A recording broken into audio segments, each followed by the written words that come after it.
Thank you, Rochelle. You're funny. It says no. D. Pierre, no to the pole river jumbie. Ah, boy. Monday. Cora Monday says no to the pole. How long I ain't going to Riverline? Jeez, Hmm. I complete. I have can't remember. It'll be. I really can't remember when last. All right, Hmm. let's get the results.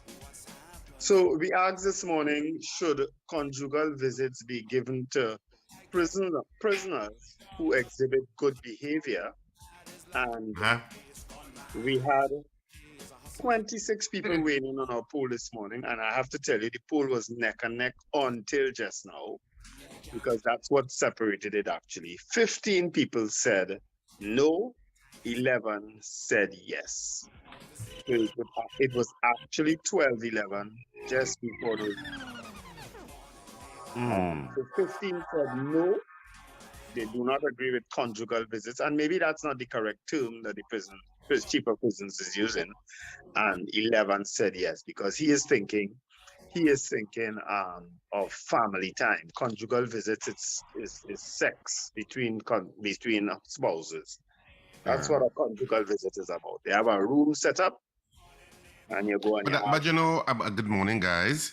Morning, Richie Good Rich. morning to our listeners, and good morning to all of our viewers now joining us on YouTube for this hour.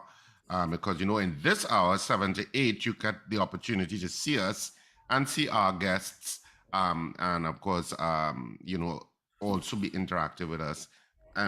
If we send out the Zoom link. But at this time, we might take some calls in this hour. But certainly, welcome to our YouTube viewers, and if you are listening to us via the app, etc., you can switch to YouTube if you wish to see our faces this morning. Yeah, when you go to YouTube, hit subscribe and hit that little bell, the notification. Yeah, always subscribe and always hit that bell. But that whole issue of conjugal visits, Wendell, has cropped up before. This is not everything that everything that becomes an issue in Trinidad. It's like it's been an issue before, because that has cropped up before. That was a conversation before. With Herbert Volney, when he was Minister of Justice. Yes, he was the last person who raised that issue, because when it came up. So yeah, I mean, any modern, I suppose, prison service would have some level of that type of visit. Conjugality, is that a word? Conjugality. Well, I don't know if it's a word, but we understand what you mean. And so many modern day prison systems do have facilities for that, and it wouldn't even be an issue for debate in terms of like, we are making it an issue for a national debate, or it will just be implemented. So we don't have to reinvent the wheel here. It's an issue of whether these things work. How do they work? How are they implemented in modern systems in other countries? You can just follow what the systems are in place. Yeah. I mean, I have no objection to it, honestly. For husbands and wives, I have no objection to it. Or for partners on the whole, I have no objection to it. So, it was close this morning. People who you think would say no said yes, like Piggy Lou. He said yes. Maybe I don't know if he is looking maybe down the road that, hey, I might end up here, so I need a visit like that. I know. Some people he rebukes you for whatever blight he thinks you've just put on him, eh? I hope to God he never ends up there. But say what? I really hope to God he never ends up there. But it's always an interesting conversation. But it is something that has cropped up before, in terms of the space, at least the Trinidad and Tobago space, and whether those kind of visits should take place in our prison system.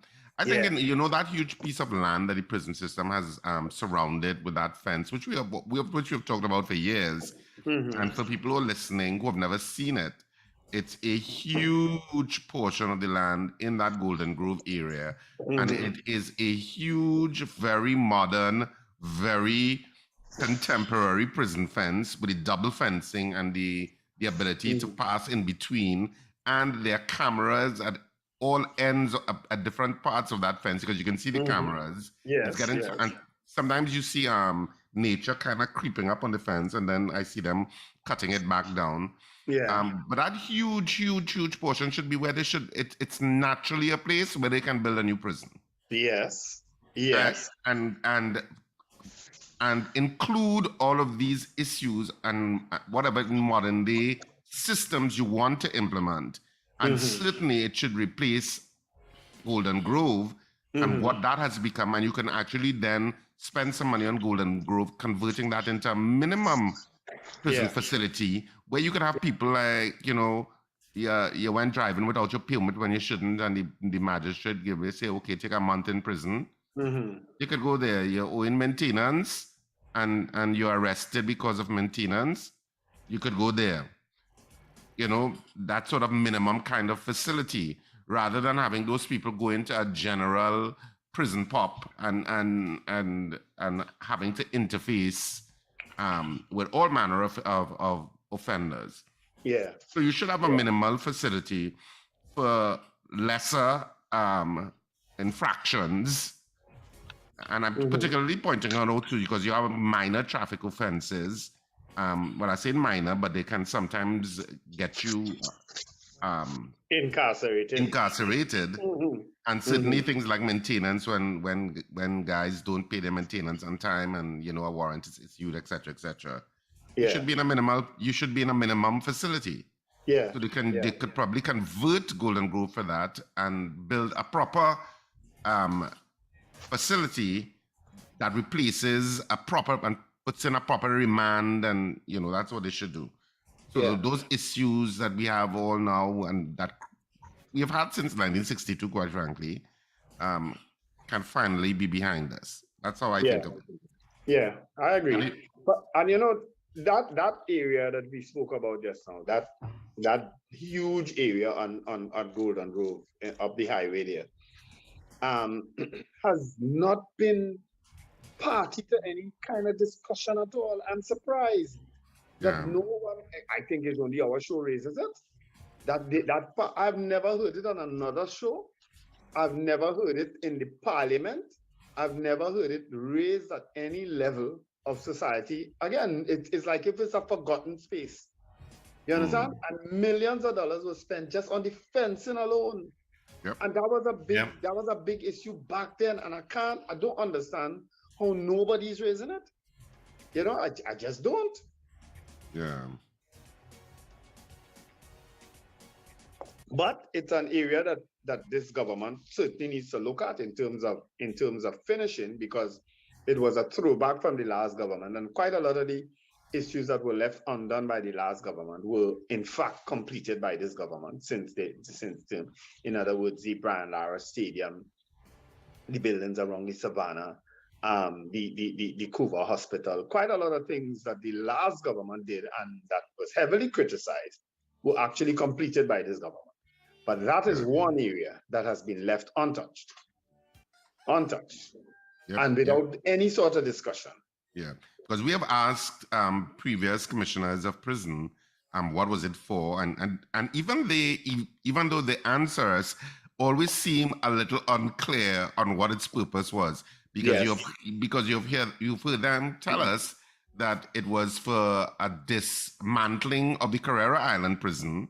And those Carrera Island prisoners were then going to come to that facility, and it was going to be much more space, like what they were accustomed to on the island. Because on Carrera Island, and of course for people who don't know, there is a Carrera Island prison where you have lifers who are basically on an island and off the coast of Trinidad, and but it's a prison facility, but they have a little bit more, I suppose, freedom, if I'm using that word very selectively, in terms of their ability to move around, because they are on an island, and escape is a tad more difficult.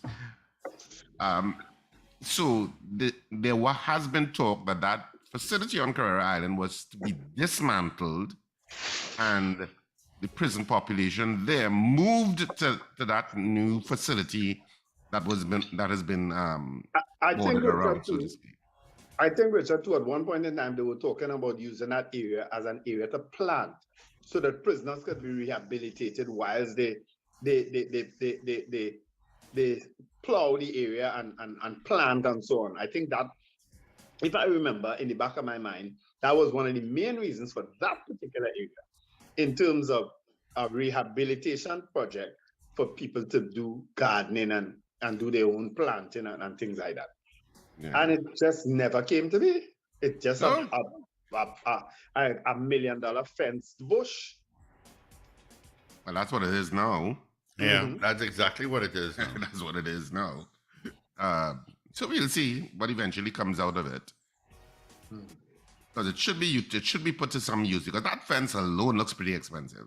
A lot of money. Looks pretty expensive. Yeah. You know, that's a lot of money, dude. One little sheet of that is expensive. Yeah. And it went right round, plus labor, plus material to put it in. Oh yeah. So they spend some good money, and you know everything in Trinidad is generally over $1 million plus. Anything that they're building, you never hear we're building something and it costs $50,000. No, that does not happen. Oh no. But there's so many things that happened over the weekend. Of course, I just Richard, you mute your mic. Yeah, what happened there? No. Right. What happened there? So many things happened over the weekend and click. Yeah, And no, I was quickly- trying to navigate because there was a loud noise occurring outside. So anyway, so the issue of the play, I want to say thank you to all of the people who came to the play, Ladies' Room in Sapa over the weekend. Of course, we were in San Fernando this weekend on Saturday and Sunday at SAPA, the Southern Academy for the Performing Arts. And the audiences on Saturday and Sunday both had a fantastic time. I mean, the amount of comments that the Saturday people put on our Facebook pages with regard to how they enjoy the play. And then, of course, I assume people who came last night will also, put on their comments. But there was a drove of comments from people who came Saturday night on the Facebook page, a Facebook post on RSR Productions saying how much they enjoyed the play. And I assume the same will happen today from people who came on Sunday. Our next stop seems at this point will be in early June, the 4th and 5th of June, I think, where we head back to Cipriani College because so many people in that area are clamoring for us to come back to Cipriani College through, of course, sending us messages via WhatsApp and on social media. Of course, the last time we were in Cipriani College, we had we had really good attendance in terms of people coming out, including Minister Sinanan. He came out certain night. Rohan, come up there? Yeah, he came. He was there, and also Saddam Hussein, he came too. But he had contacted me personally to find out, to book tickets to come. So people have been coming out. I haven't seen Marvin Gonzalez yet, who said he was going to come, but he ain't reached yet. Well, if he take as long Well, as at least I'm not aware that he's coming. Maybe he has, and I didn't know. Hello. If he take the same length of time as he take to reach Rumbox, well, you have a little wait. Rumbox was open more than a year before he showed. So you have a little wait. So it has been fun. And last night after the play, we actually went across I don't know if they call that crossing. There's a kind of stretch with food places, just like how you have in Queen's Park, Savannah. Yes, I know the southern version. Yeah, I know where. And so we went there and we were just walking along. I mean, there was such a variety of food. I've never been. And so we parked up and we walked up and down. I saw Ian Allen passing, which is entourage. So we just hailed out each other. He was there. Entourage? It was trust me, Wendell, it was an entourage. Okay. That equaled as if it was a prime minister. Oh dear. I kid you not.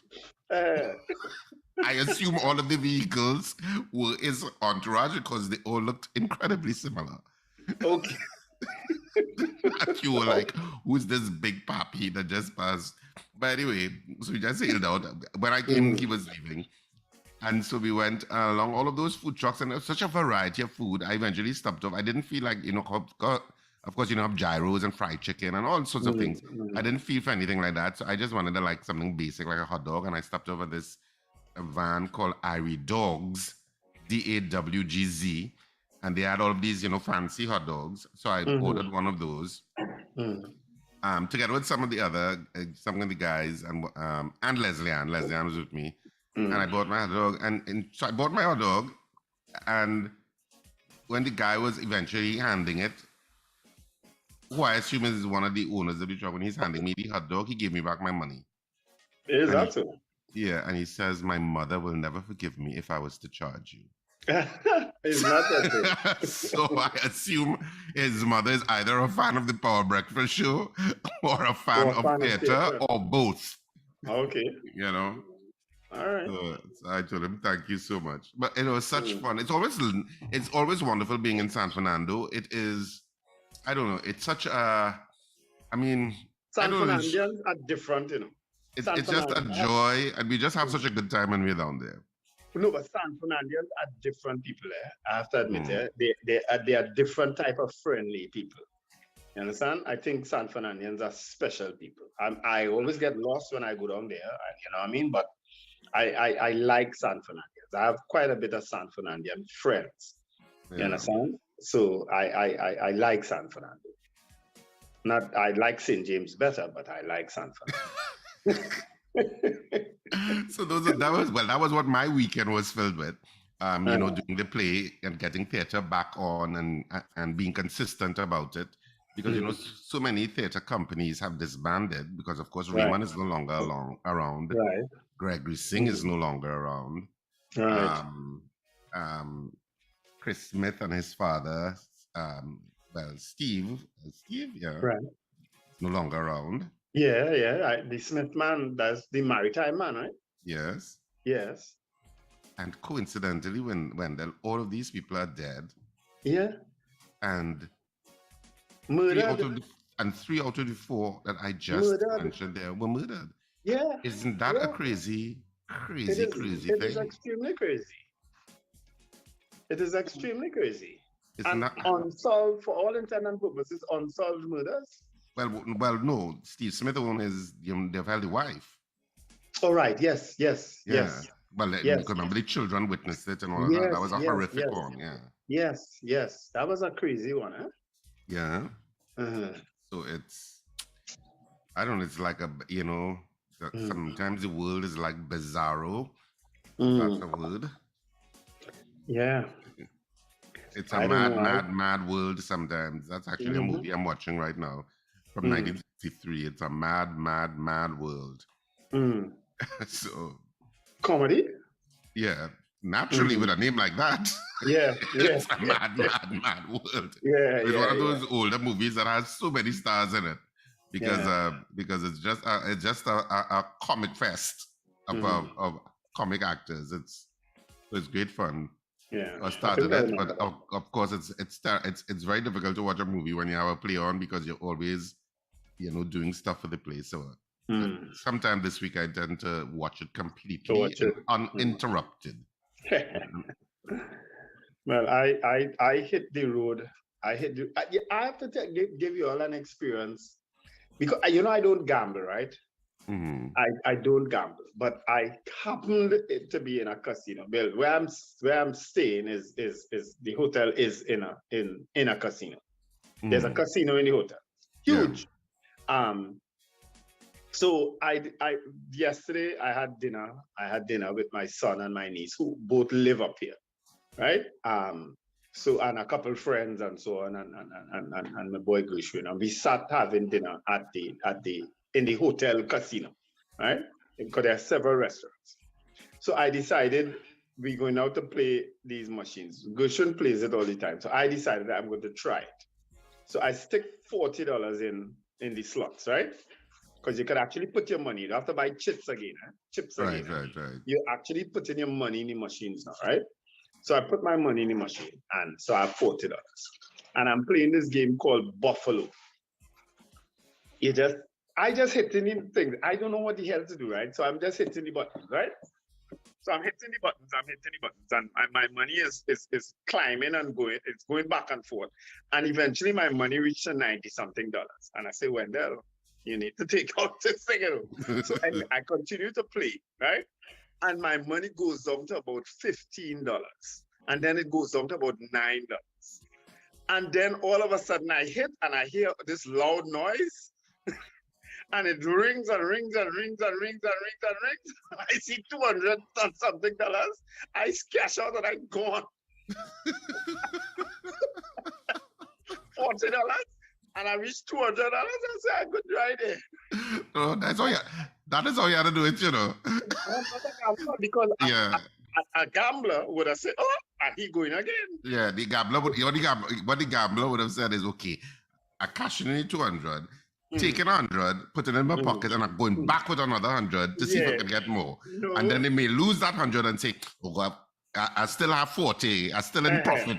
So let me put another 100, and that's how it goes, eh? And bam, they back down to $2, and they're like, why did I not walk off when I got the $200? So you did the right thing. Of course I know I did the right thing. Of course I know I did the right thing. At least I recover some money I spent on dinner. You know, I'm good to go here, right here. Yes. But if there are people who gamble like 24 hours, you know, this place doesn't shut down, you know. No. Any hour of the day or night or morning or whatever you go downstairs, there are people there. And all different types of people. Yeah. All different types of people. Men, women, a lot of women gamble. You understand? But I guess for some it's just recreation. And for some others, I guess they are. It's about the hope. They're seeking that big payday, yeah. That big payday. You know, as you brought that up, Wendell, that issue of casinos, and what's the status of our gambling legislation? Because I know there was an attempt to regularize it in a Trinidad and Tobago context, because in a Trinidad and Tobago context, we have casinos, but we're not allowed legally to call them casinos, even though everybody calls them casinos. This is when to show you how ridiculous the law is. Everybody calls them casinos. But for the purposes of the law, they're called members clubs. Members club. Right. And so a lot of our listeners who are not familiar, you have to sign in as a member to get entrance to them, even though anybody, once you're over 18, can functionally come in. Right. But you just have to go through a process to meet the requirements of being a members club. And then you're in. Yes. And pretty much you have those machines, you have blackjack tables, whatever you fancy. Some, of course, are bigger than others, and some are much more well organized than others, depending on where you go. But you have quite a few of them across the country, but they're not called casinos, and they're not allowed to call themselves casinos, because I remember times when people have put up signs saying casino, etc., and they were required to take them down. Yes. And so the legislation, which is, I'm not so sure which stage it is in Parliament, is supposed to address all those issues and finally call them casinos, but have regulations of that entire gaming industry, and that, you know, and whatever regulatory controls that they wanted to put in place. Even though there are some level of controls, of course, for members clubs. Well, they've been talking about that for how long, Wendell? Way too long. Yeah, this is another conversation that we've been having for years. Yeah. And the only time that they seem enthused about the fact of those casinos is whenever the Minister of Finance is putting additional taxes on them. Yeah. That's the only time you hear that. You hear them. They crop up in those kind of circles.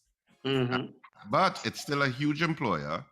Because there are lots of people employed in the casino industry or members club industry, and of course you have a lot of people who actually partake. You have a lot of course, retired people who like to go to casinos and just sit there, and it's something for them to do, I guess.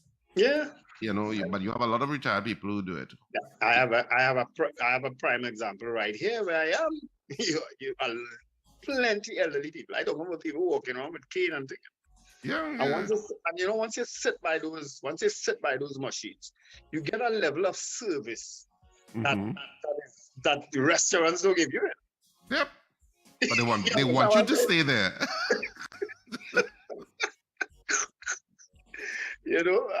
But I'm not a gambler. I never will be one. Because I worked so hard and so Hmm. long for all what I have had, So, but it felt good last night. It feel real good. Yeah. Got $200 from I think 40. the whole casino, they noticed when I cash out and dig out of it. Oh dear. I got excited Once when you're I up, you leave. Yeah. what Once you're up, you leave. That's what I do. Mm-hmm. Mm-hmm. I hung around that thing because those others were playing a little game here and there. So I like to watch. I like to watch. You know, I like to watch. But I indulged yesterday and I didn't regret it. I didn't regret it. Mhm. It doesn't make me a gambler. I won't be gambling at Yeah, yeah. all. What? Also, let me just say this too. That last evening, let me just get it here. The the Trinidad and Tobago Defense Force Steel Band and a group of limbo dancers performed at the Queen's Platinum Jubilee celebrations in Windsor. I sent you guys the video of it. So kudos to the Trinidad and Tobago Defense Force and the limbo dancers, making TNT proud once again.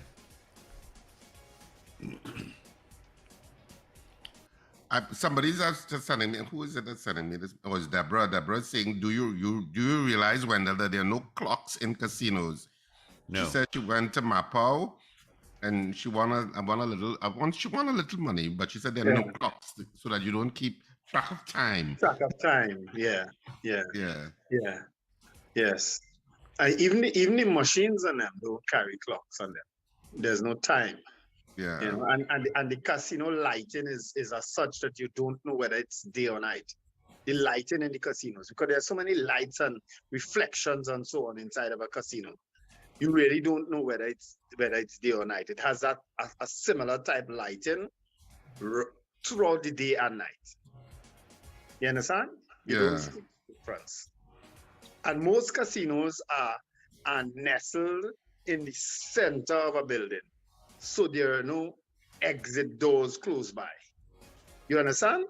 There are no exit doors close by so that light comes in or you think. It's always nestled within a building, in the center of a building, And of course, I experienced Las Vegas, as did Steve. And as you land in the airport and you exit that plane, you walk off that plane, there are machines right there waiting on you. Yep. And people have won at the airport too, huh? Well, it has been rumored that there are some people who have reached the airport and never left. They stay right there. Yeah. Could you imagine that? Of course, that's just a rule.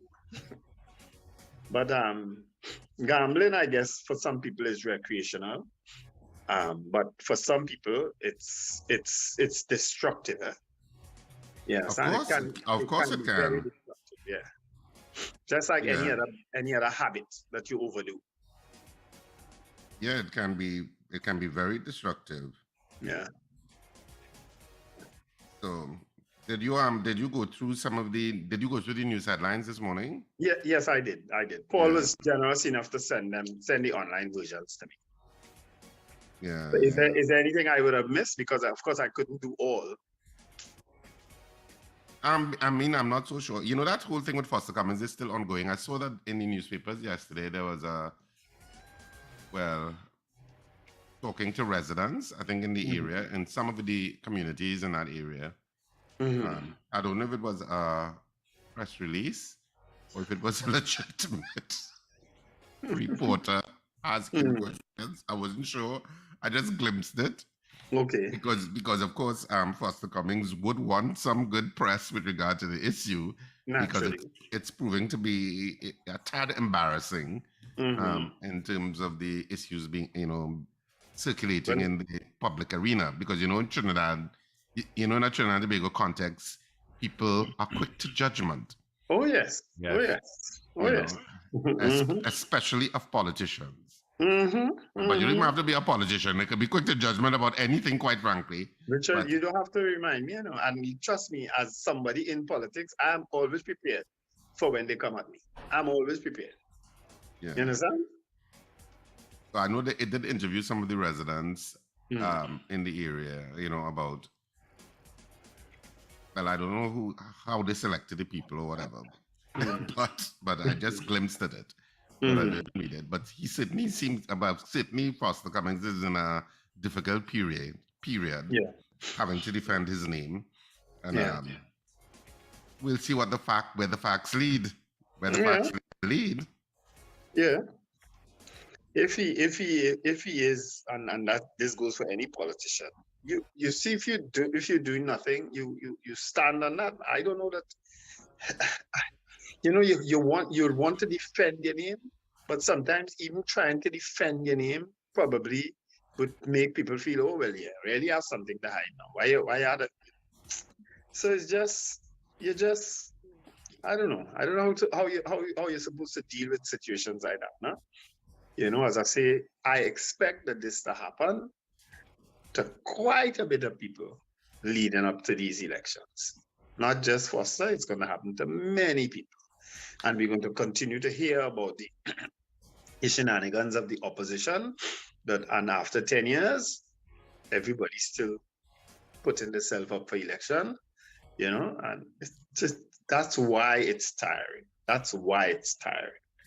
It just doesn't appear that people in Trinidad and Tobago will ever pay a price. You understand? It just doesn't appear so sometimes.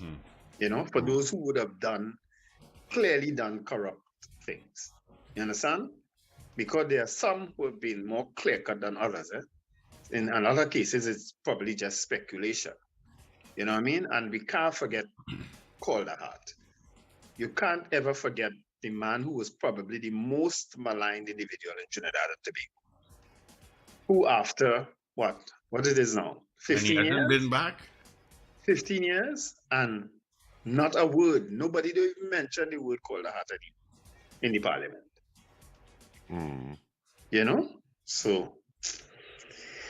So we'll never know. You understand? No. You'll really never know at the end of the day. Yeah. You won't. If he ever did anything actually wrong or not, you don't know. No, you'll never know. Yeah, in terms of being held accountable. Yeah, that kind of wrong. Yeah. So, so let's open the lines, though. I don't know because we can open up the lines. Yeah. So we can open up the lines. So of course you are listening to the Power Breakfast Show on Power 102 Digital. And of course, are we live on YouTube, aren't we? Still? We are live on YouTube, and I sent you that article yesterday with with Professor Diosaran. Professor Diosaran's op-ed on the issue of inaction. Basically, it's an issue. He's calling it deja vu, but it's really that we are constantly talking.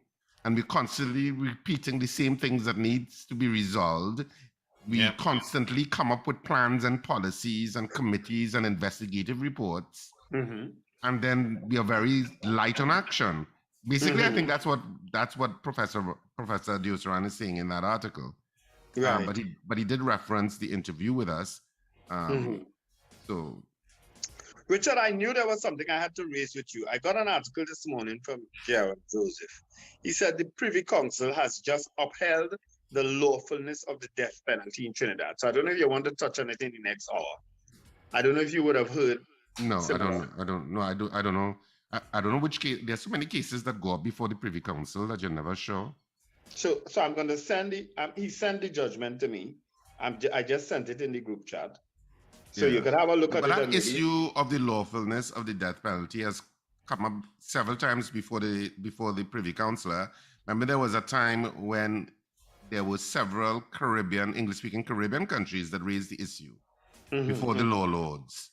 Yeah. and they kept its constitutionality because of the saving clause, I think. Mm-hmm.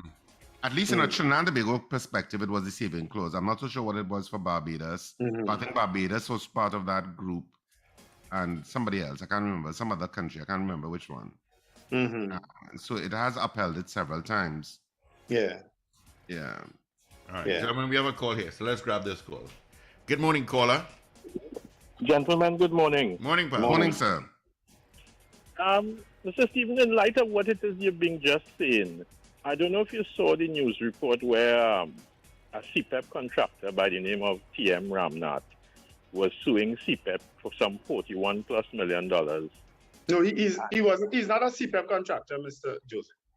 He's a contractor who did work for CPEP. But he's not by any stretch of imagination a CPEP contractor. He's a way bigger contractor than that.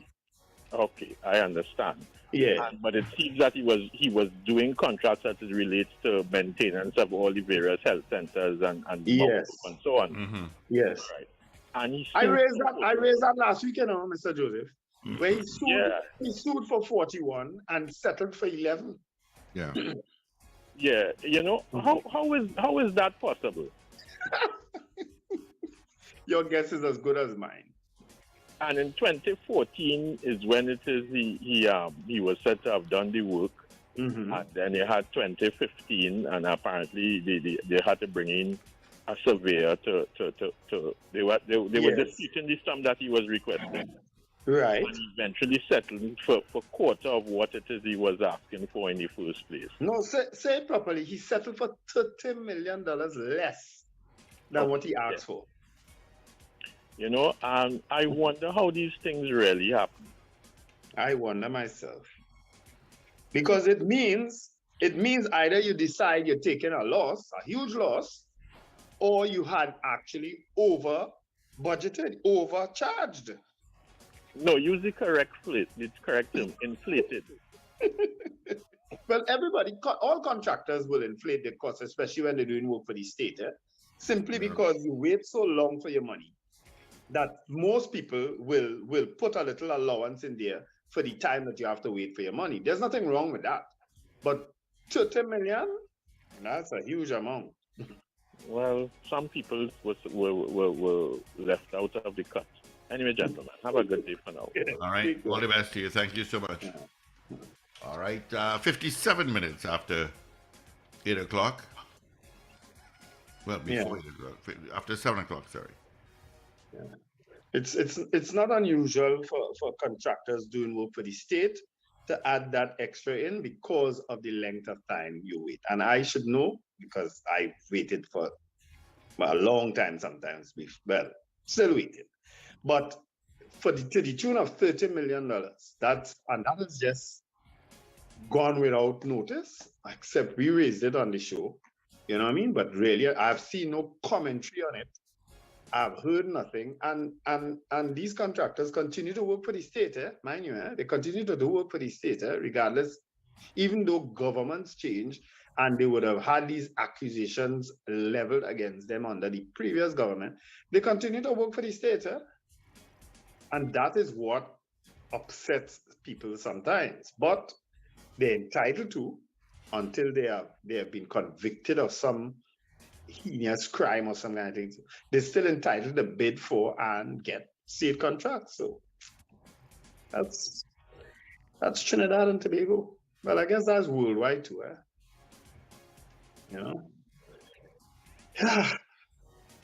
Sometimes I just don't know. Sometimes I feel I just feel I need to take a break, a long break.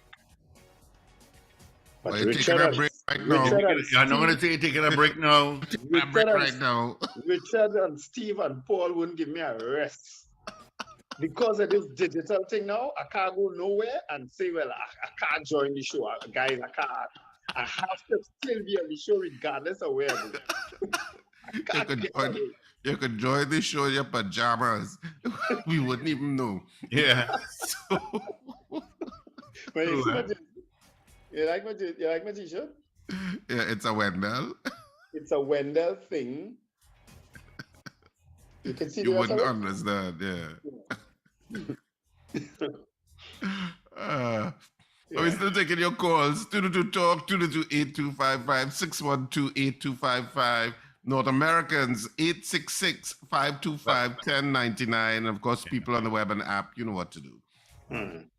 All right, gentlemen, we'll take the calls after 8 o'clock. Let's get into our news brief, which is all powered by Chamflair Auto Services. This is your news bulletin from Power 102 Digital. Acting Prisons Commissioner Deopasad Ramutai